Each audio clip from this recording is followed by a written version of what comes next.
એક વાડકી સિંગદાણા લીધા છે, એને પહેલાં પલાળી લેવાના છે આપણે. સરસ રીતે એને ધોઈ લઈશું. પહેલાં એક વાસણમાં આવી રીતના કાઢી લેવાના છે. અડધી ચીરી લીંબુ લીધું છે, એને નીચોવી લઈશું. પહેલાં અડધી વાડકી બેસન લીધું છે, અડધી વાડકી ચોખાનો લોટ, 1 ચમચી ગરમ મસાલો, અડધી ચમચી હળદર, 1 ચમચી મરી પાવડર, 1 ચમચી લાલ મરચું, સ્વાદ અનુસાર મીઠું.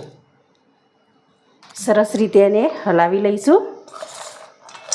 પાણીનો છંટકાવ કરી લેવાનો છે એટલે મસાલો બધો ચોંટી જાય. હવે એને તેલમાં ફ્રાય કરી લઈશું. તેલ ગરમ થઈ ગયું છે તો આવી રીતના ફ્રાય કરી લઈશું. 5 જ મિનિટમાં સિંગ ભુજિયા રેડી થઈ જાય છે. એકદમ ચટપટો નાસ્તો 5 મિનિટમાં રેડી થઈ જાય છે.